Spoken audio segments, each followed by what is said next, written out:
Okay, what I'm going to show you here is how I constructed some of the first lofts I made some time back. This is an example of a finished one. This loft is 8 by 12, and I got wire partitions in it. I actually have 4 3-foot partitions in it. I like that because I can put different birds in it. Okay, this is how we put the wire down. One suggestion I would make: I use 1/2 by 1 inch wire for the flooring. I suggest that you use 1 by 1. 1 by 1 works better. It never clogs up. This will, in high traffic areas like where they're roosting, it will build up in there. Of course, we clean them out. It's not a problem to clean out. But I like wire. Everybody's got their own thing that they like to do. They like to use wood, and I have wooden floors too. But I like wire. It's less maintenance, and it seems to eliminate a lot of problems. It's dry. Fortunately, I live in North Carolina, and the temperature is not that big of a deal. Okay, here's the shell being made, and we're putting outside exterior board on the outside, and of course it's just regular on the inside. But what I want to do is just kind of show this thing to you like I'm doing here in steps, hoping that you could pick up some pointers and some things you'd want to do. Basically, I used 2-foot wire, and I had the floor joists were 2 foot, so that made it work out just right. Now you notice I got it built up on concrete blocks. The reason to put it on concrete blocks is to get it off of the ground. The other thing you have to do, which I don't think this shows it, but you have to underpin it. Now what I used for underpinning was wire. In fact, I'll tell you a nightmare. When I first built the first one, I put some pigeons in there. I was so proud of it and everything. I come out there the next day and I looked in there, and there was a couple of dead pigeons in there, and there was some more in there that had their legs pulled off through the wire, like I think it was a cat. Okay, this shows you wire partition. That's all it is, just separates the two sides. But anyway, when I realized what had happened, it just horrified me. So what I did is I went and bought wire, and I underpinned the whole thing. And the beauty of this thing in North Carolina, down where I live, is we got a lot of grubs. They're actually June bugs. We got a lot of grubs live in the ground. And when those droppings get on the ground, you would think that they would build up and all, but they don't.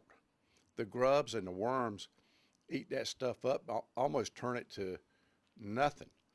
We clean out from under those lofts about once a year, and you would be, you wouldn't believe how little bit of stuff is left in there.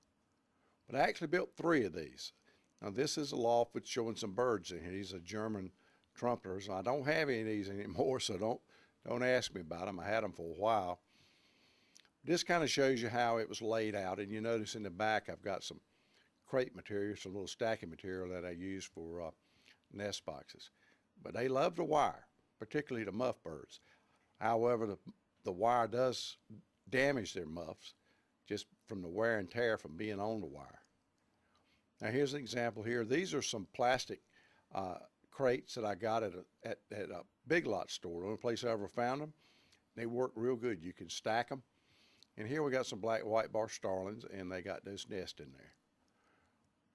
This is some more black white bar starlings. In fact, that's the same section. But by being able to put the birds in one section, like your white bar starlings, like your blue white bar starlings, or your whatever, you get them all in there, and you don't have to worry about them. They'll pair up, they'll raise their young. You don't have to worry about them crossbreeding or anything. So I like sections. I believe in that. And you say, well, a 3-foot section isn't very big, but it's big enough. Here's a group of some archangels and young birds in there. But it gives you the opportunity to take a breed, put it in an enclosure, and basically all you got to do is feed them and water them, and that's about it. And I told you before that we use automatic waterers, and man, does that save time. It really does. It saves a lot of time. I recommend if you can get them, you can afford them, it'll be the best money you ever spent. But anyway, I wanted you to see this and get some idea of what I'm talking about here.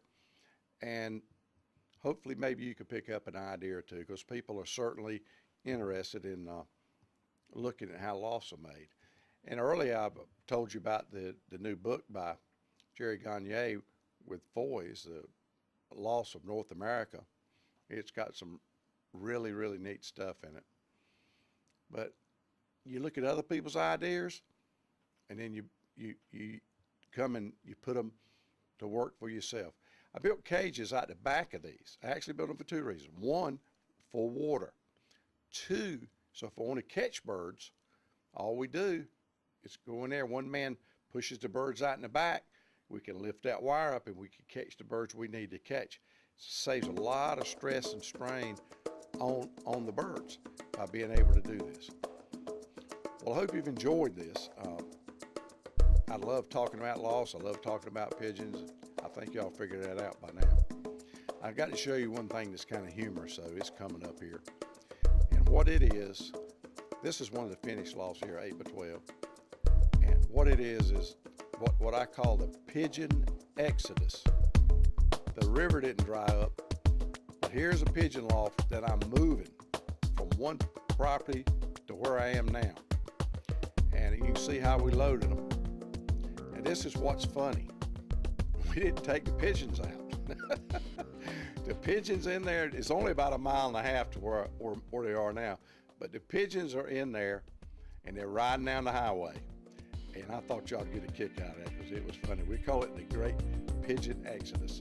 If you look close in this closing picture here, you'll see them sitting up there on their perch. Hope you enjoyed this. We'll have something good for you next time. Color Pigeon Loss, featuring 28 breeds of fancy pigeons, high-performance Turner rollers. We have birds available at all times. Capuchins, Saxon monks, Saxon priests, Swiss crescents, ice pigeon, saints, frillbacks, archangels, starling, figuritas, old German owls, Chinese owls, satinets, swallows, Saxon shields, and much, much more. For breed availability, visit www.colorpigeons.com. For purchasing, pricing, and shipping info, call toll-free 1-800-527-0918. Hi, this is Jerry Gagne, Foy's Pigeon Supplies, oldest pigeon supply company in the United States. When Danny Joe approached us about being a part of this great project, we were really excited. If you're looking for pigeon supplies, if you're looking for pigeons, I hope you'll give us a call. Foy's Pigeon Supplies, we're on the internet, just type in Foy's. Or if you'd like to call us, it's 1-877-355-7727. Ask about our 204-page all-color catalog. We'd be glad to send it to you. Okay, we're going to discuss sex length. And the easiest way and the simplest way I can explain sex length is in birds, the male has 2 sex-linked chromosomes. The female has 1. So therefore, a male can have 2 color genes and the female 1. And you just need to understand that. The male can have 2 sex genes, the female can have 1. Now, if you have a hen, since it's sex-linked, and she only has 1 sex chromosome, she will be the color that you see. She will be absolutely the color that you see. Now, if the bird is a male and it is ash red, ash red is the highest order of dominance.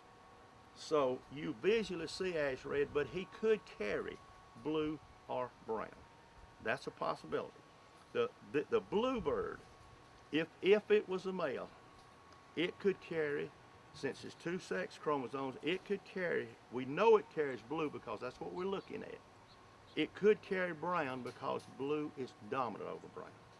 Now, if this brown was a male, we know that both sex chromosomes are brown because it is the lowest order of dominance. And I don't know if we need to say a whole lot more about that at this point, but we can discuss it, probably it'll come into play later. For today's pigeon tip, I got something new that the guy that works for me, Billy Ray, came up with this idea. just out of necessity, we had a toolbox out in our storage building. Like we got a whole lot of junk out there, like most people's. And he come up with the idea of putting one of the float valves in a toolbox, and it worked so good. I mentioned previously on a couple of months ago on a show about I'd made a deal with people out in California about selling their automatic waters. And they got a real good automatic water. Problem is, we had terrible miscommunication somewhere. I could never talk to anybody. Nobody knew anything. They didn't have any ready and all that. And I had people actually call me and ordered multiple waters, and I just decided that, we'd make one like this. This is a prototype. It's functional. We've got 2 or 3 of them made, but I want to show it to you. What it is, it's a toolbox. That's all it is. You can see it right here, just a toolbox.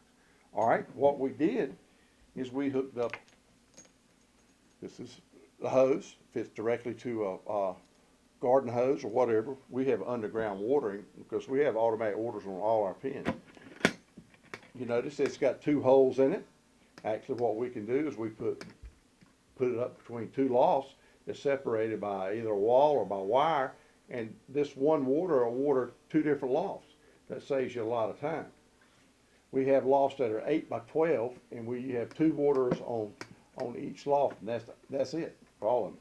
Inside, you'll see the valve, and I'll get a close-up of this in a minute, and so you can see it. But it's a little PVC valve that handles high pressure. And the good thing about it, it's got a little wing nut on it.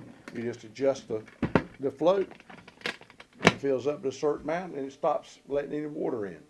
Save you a lot of time. And I can't remember the gentleman's name, but he told me something one night we were talking. He raised exotic birds, African grays, and the hookbills and stuff, and he came up with his automatic water system thing he picked up over in Australia, which is a great idea. But he told me something. He said, if you got a hobby like this, the least amount of time that you have to spend with them, the more you'll enjoy them. And what he's saying is, if you got automatic waters, you don't have to worry about the water anymore. They got clean water. With this thing, it keeps all the dust out. It keeps all the feathers out. It keeps all the green slime out. It keeps everything out. And I'll go ahead and tell you, I'm working on an idea right now to use this same thing. We're going to fix it where it won't freeze on the inside. But anyway, his point was, anything you can do that'll shorten the amount of time of the things that you must do with your birds, dogs, whatever, cats, whatever, the more you will enjoy it. When you get home from work, you got to spend an hour out there feeding and watering, then that ain't fun. So think about this. We got some of these available. We make them for you. Custom hose or whatever. They come with about a 3-foot hose, which should be all you need. But anyway, that's our new water here at Color Pigeons and More. I hope you like that. If you're interested, we got a toll-free number on here, so you can give us a call.